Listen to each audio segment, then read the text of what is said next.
There was a boy named Daniel. He loved books more than anything. While other children played outside, Daniel spent his time in the town library. The library was old, with tall shelves, dusty windows, and wooden floors that creaked when you walked. One rainy afternoon, Daniel sat alone in the library. Thunder shook the sky, and rain hit the glass.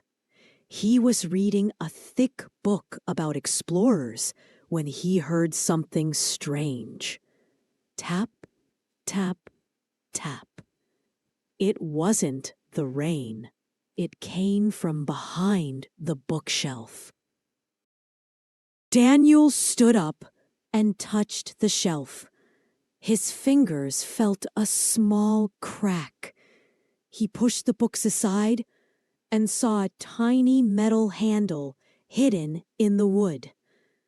His heart beat fast. He looked around. The librarian was busy at her desk. Slowly, Daniel pulled the handle. The shelf moved. A small door opened with a squeak. Behind it was a dark passage. Daniel hesitated, then whispered to himself, "This is like the books I read. I must see what's inside." He stepped through the door. The passage was narrow and smelled of dust and stone. His footsteps echoed. At the end, he found a staircase going down. He lit his small pocket flashlight and walked carefully. Down, down, down. Finally, he reached a large underground room. The walls were covered with old maps and drawings. In the middle stood a wooden table, and on the table lay a big chest. Daniel's eyes widened. "A treasure chest?" he whispered. He touched it. The chest was locked, but next to it was a notebook. Daniel opened the notebook. The first page read, "To whoever finds this. This library hides more than books. It hides a secret bigger than the town itself. The key lies where the oldest story sleeps." Daniel thought hard. Where the oldest story sleeps? That must mean the oldest book in the library. He closed the notebook, climbed back up the stairs, and returned to the shelves. The library had thousands of books. Which one was the oldest? Daniel searched until he reached a locked glass cabinet.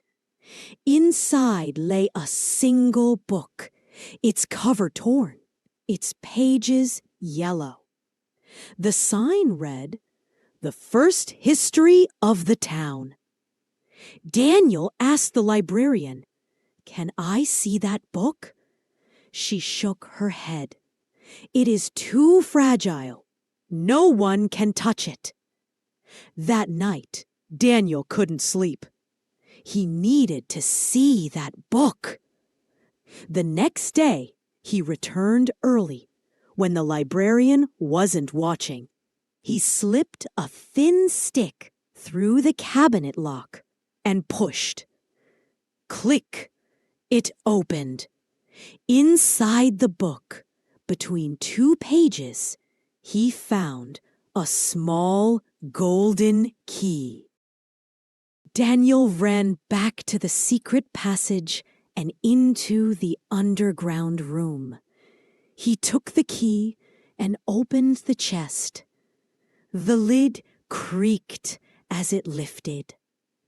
Inside, he expected gold and jewels, but instead, he found scrolls, maps, and strange objects shining with crystal light. One scroll read, "Knowledge is the greatest treasure." These maps show forgotten places, and these crystals hold memories of the past. Guard them well. Daniel realized this was not treasure for riches. This was treasure for the mind. Suddenly, Daniel heard footsteps. A voice spoke. "You found it." He turned. It was the librarian.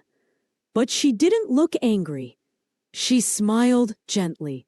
"You were meant to find it," she said. "For years, this secret waited for someone brave and curious. Now, you must protect it." Daniel looked at the scrolls and crystals. His heart filled with pride. He was no longer just a boy who loved books. He was now a guardian of knowledge. From that day on, Daniel visited the secret room often. He studied the scrolls, learned from the crystals, and explored the maps. The library was no longer just a place of books. It was a doorway to mysteries, adventures, and stories waiting to be discovered. And Daniel, the quiet boy, had found the greatest story of his life.